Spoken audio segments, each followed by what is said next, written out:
Aquí estamos otra vez en la espada de Damocles para hablar acerca de la meditación. ¿Qué te dije, Silbando? ¿Qué me dijiste? Que te calles un poco. Bueno, está bien, por un ratito, nada más, porque tengo mucho para decir del tema de la meditación, ¿viste? Bueno, ya te entendí eso de que tenés mucho para decir, ya lo dirás, ya lo dirás. Espera. La meditación entonces es nuestro tema de hoy aquí en la espada de Damocles y vamos a, ya que vimos cuáles son los acercamientos que podemos tener a la meditación, algunos de ellos, también vamos a ver qué tipos de meditaciones hay. Las meditaciones se suelen englobar dentro de dos estilos. Están las meditaciones pasivas y las meditaciones dinámicas. ¿Qué es una meditación pasiva? Bueno, cuando uno se sienta normalmente. Son meditaciones donde uno se sienta y no hace nada. Entonces, por ejemplo, la meditación Zen, como habíamos citado, que se basa básicamente en observar el fluir del pensamiento, en observar la respiración, en observar la postura. Y su pariente cercana, que es la meditación vipassana, que es una meditación también budista que observa con más detalle todavía que la meditación Zen. La meditación Zen es como uno observar, como si uno mirara la pantalla de un cine y observa su mentalidad, sus pensamientos, sus recuerdos, todo lo que surja sin aferrarlos. Mientras que la meditación vipassana ya hace como un análisis pormenorizado de pensamientos, de sensaciones corporales, de un dolorcito que aparece por aquí, le presta mucha atención, lo va desglosando, es decir, hay un nivel de detalle mayor. Sin embargo, ambas son pasivas, es decir, activa sería cuando yo hago algo, por ejemplo, me pongo a pensar deliberadamente en, o repito un mantra, así fuera el Padre Nuestro, es decir, que yo me pongo a hacer algo en particular. Cuando me pongo a hacer algo, estoy haciendo algo yo. Y cuando simplemente observo, me quedo expectante como un espectador, estaría en un estado pasivo. Entonces tenemos meditaciones pasivas, decía, como el Zen o el Vipassana o muchas otras dentro del Vedanta, por ejemplo, la meditación de la no dualidad, las meditaciones que tienen que ver con eso, que tienden a la quietud, tienden al vacío, a simplemente quedarse, ya sea sentado, ya sea de pie. A veces durante el día entero se empieza a tomar como una actitud y ya no es sentado corporalmente, sino que puede ser caminando, puede ser interaccionando con la gente, pero se convierte, básicamente la actitud es la actitud de sakshi. Un sakshi en la India se le llama a un espectador. Cuando usted atiende a una película en el cine, ¿qué hace? Bueno, yo lo que hago es mirar la película, disfrutar los personajes y entonces, ¿estás participando, silbando, por ejemplo, de la película? No, yo estoy sentado en la butaca abrazando a una chica, obviamente. Bueno, sí, pero entonces estoy activo porque yo estoy abrazando a la chica y otras cosas. Bueno, no vengas a contarlo acá eso. Pero me refiero a que con respecto a la película, ¿qué sos, activo o pasivo? Bueno, no, soy pasivo porque soy un receptor de lo que sucede. A eso me refería. Entonces, quien está viendo una película solamente la observa y se implica más o menos. Por ejemplo, si usted se implica en la película, puede implicarse mucho porque le toca lo que está pasando y sufre como un desgraciado. O puede no implicarse nada y usted dirá entonces, esa película fue aburridísima. La verdad que no me gustó para nada. Porque usted no se implicó, porque usted no le importó lo que estaba pasando ahí. Pero cuando a usted le empieza a importar lo que pasa en la película, se empieza a implicar. O sea, es como si se metiera, es como si hiciera carne de lo que está pasando ahí. Como lo que le llaman ahora las neuronas espejo, es decir, esa habilidad que tenemos para ver a otro tomando un helado, por ejemplo, e imaginarnos nosotros tomando ese helado. Entonces, se dice que eso sirve evolutivamente o biológicamente para que uno pueda, por ejemplo, ver un mono, uno es un mono, ve otro mono abriendo una nuez con una piedra y se imagina a uno mismo, se pone en el lugar de ese mono y de esa manera puede copiarlo. Y al copiarlo es un avance para la especie porque otro aprendió algo, otro mono más, una ventaja. Pero si usted no tuviera neuronas espejo, como los autistas, usted no se identificaría con ese mono, no se imaginaría haciendo lo que hace ese mono, que puede ser algo negativo. Por ejemplo, imagínense que el mono pisó algo y se lo clavó, o tocó un insecto que lo picó y le duele muchísimo.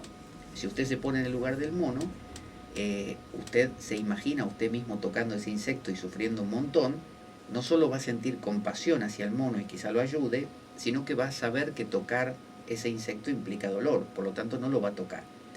Entonces, no tener neuronas espejo como los autistas, o que no funcionen, hace que uno no empatice, no pueda ponerse en el lugar del otro. Cuando usted ve una película, usted se pone en el lugar del personaje y cuanto más se ponga, usted dice, más disfruto de la película. ¿Por qué? Porque más sufre, porque más goza, porque más siente.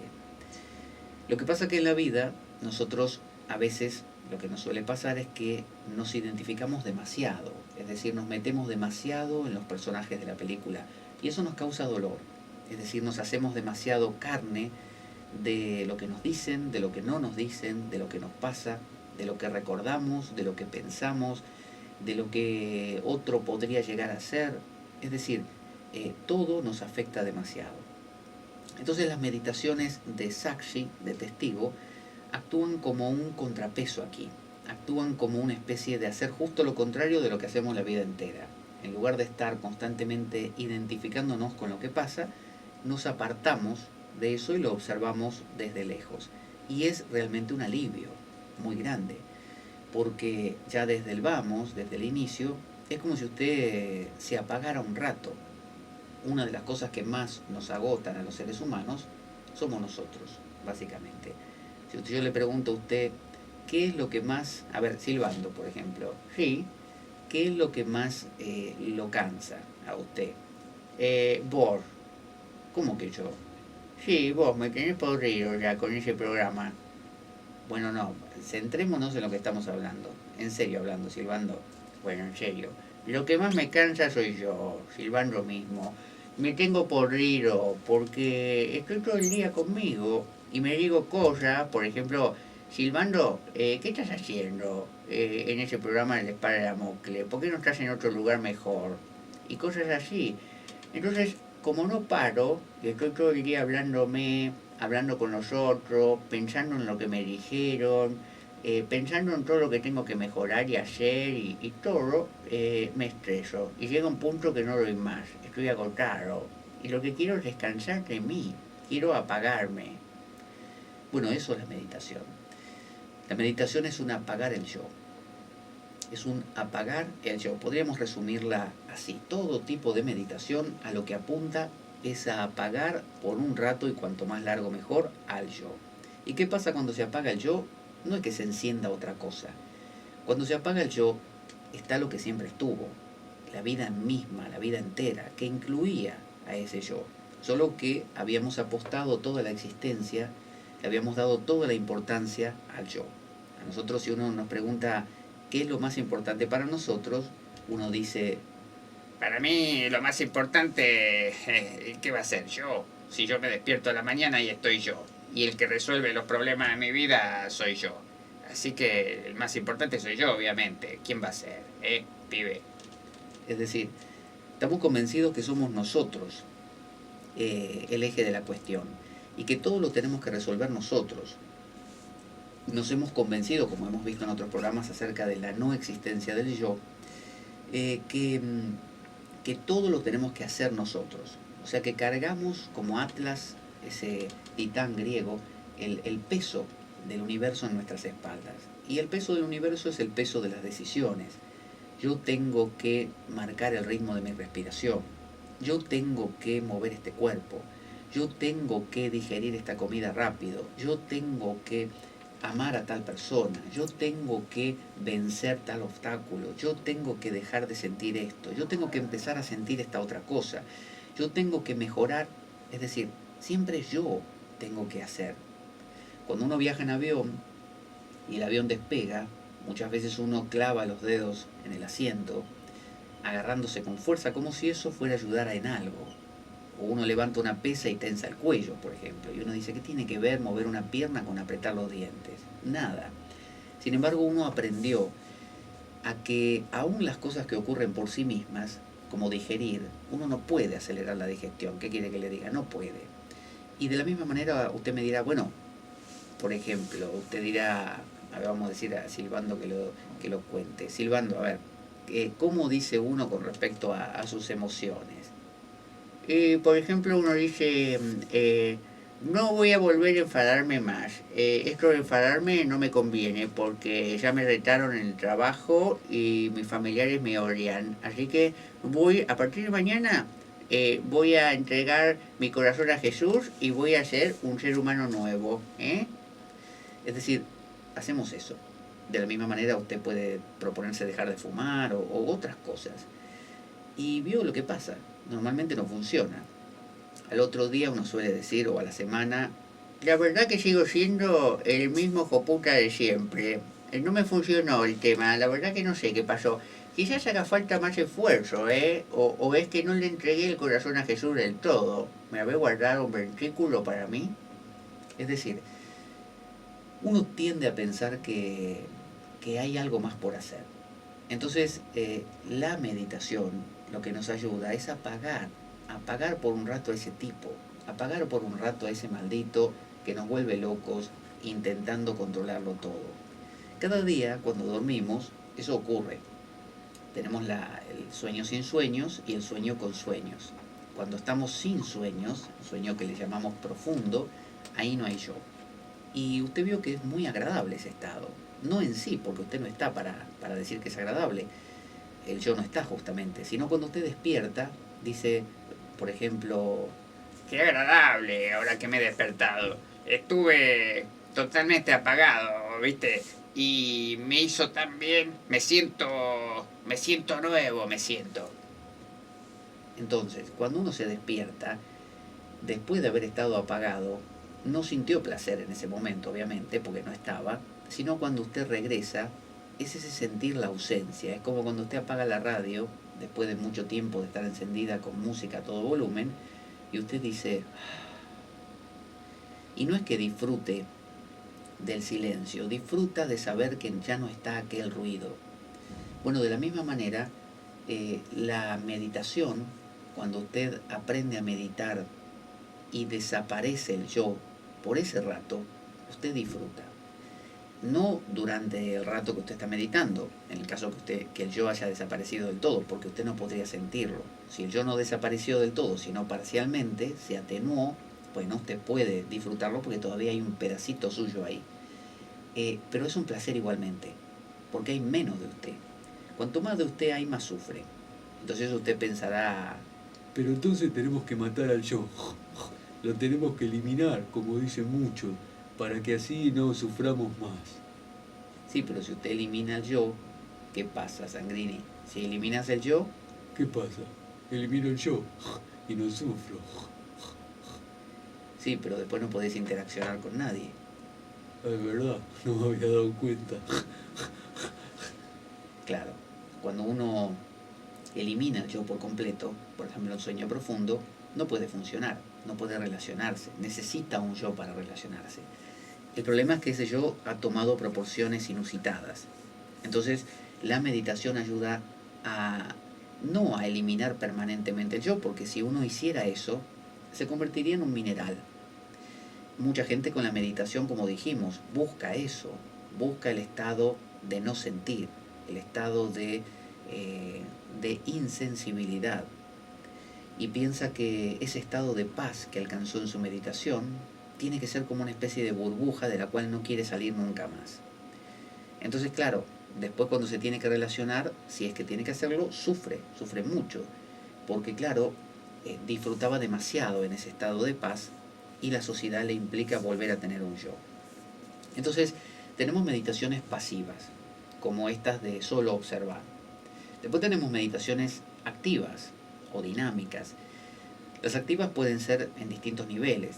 Una meditación activa, pero suavecita, tranquila, mediana podríamos decir, son las meditaciones donde uno visualiza chakras, que son centros de energía del cuerpo, sutiles, canta mantras interiormente o exteriormente, pero más que nada interiormente, utiliza técnicas de respiración, como es el pranayama, técnicas de control de la respiración, controlando los patrones respiratorios, porque se sabe que eso afecta al sistema nervioso y lo relaja. Entonces, cuando uno utiliza cualquier técnica donde uno ya no es un espectador, un sakshi, un pasivo observador de lo que ocurre, sino que uno es un activo generador de imágenes interiores, por ejemplo, los chakras con sus pétalos de colores, o energía que sube y baja por la columna, o mantras que se van recitando interiormente, o respiraciones rítmicas que deben mantenerse, contando la cantidad de tiempo de la inhalación, de la retención, de la exhalación, o modos de respirar especiales. Bueno, todo eso requiere una participación. Usted ya no es un testigo pasivo, usted está activo ahí. Y luego están las meditaciones netamente activas, las que involucran ya al cuerpo activamente, porque la de los chakras, la de la respiración, la de los mantras interiores, usted puede estar tranquilamente en silencio, sentado, inmóvil. Pero por ejemplo, la meditación de los sufis, que giran, que dan vueltas, que están de pie con unas faldas muy largas y empiezan a girar en círculos, entrando en trance. El kirtan de la India, que es cuando se reúnen un montón de personas a cantar y cantan, no sé, Om Namah Shivaya, y cantan, y tocan instrumentos, tambores, bailan muchas veces, ¿no? Danzan. Las danzas mismas, como vemos en África, por ejemplo, o en Nueva Zelanda, es decir, danzas que involucran moverse corporalmente, cantar, son completamente dinámicas. Y también tenemos, por ejemplo, el Tai Chi Chuan. El Tai Chi Chuan es una práctica china que es como una meditación en movimiento. Es decir, usted puede estar moviéndose de una manera muy dulce y suave y estar meditando. Y fíjese qué diferente que es la meditación del Tai Chi, que es pleno movimiento corporal, o los sufis girando en círculos, o los hindúes cantando kirtan y saltando y bailando y tocando tambores y címbalos, con la meditación zen, que es completamente silenciosa, pasando por los intermedios como la de los chakras que le dije y la respiración. Entonces se nos arma acá un lío, porque decimos, de todo esto, ¿cuál es la mejor? ¿Qué tengo que hacer? Bueno, yo puedo decirlo. No, bueno, Silvando, estoy explicando una cosa. Sí, sí, pero bueno, yo puedo aportar mi granito de arena. Bueno, lo aportás dentro de un ratito, espera un poco.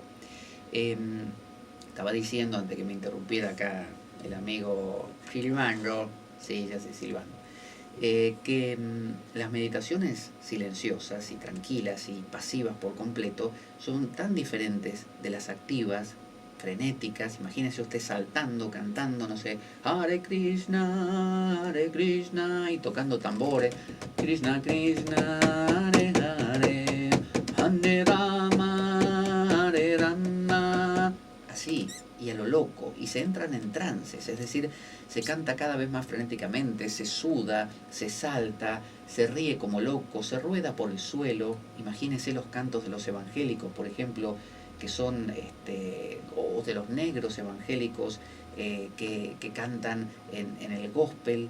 Bueno, todo eso es meditación dinámica. Entonces, ¿cuál es el hilo conductor? ¿Por qué son meditaciones ambas? ¿Por qué funcionan tanto las pasivas como las intermedias como las activas? ¿Cuál es el tema básico de la meditación? Vamos a ir a una canción de Krishna Das, un mantra, un vayan en realidad. Creo que es Jaya Jagadambe, pues no lo logro ver aquí en el reproductor, pero creo que sí. Sí, lo es. Que es un canto a la madre. Eso. Jagadambe significa Jagar, significa universo. Bueno, ya sé que lo sabes, Silvando. Y Ambe significa madre, porque aquí la madre del universo, Jagarambe. Bueno, como dijo acá Silvando, eso significa. Vamos a escuchar esta canción y cuando volvamos vamos a entender un poquito por qué funcionan todas estas técnicas. No se vayan. Ya volvemos con la espada de Damocles. Y conmigo, Ricardo el Petardo.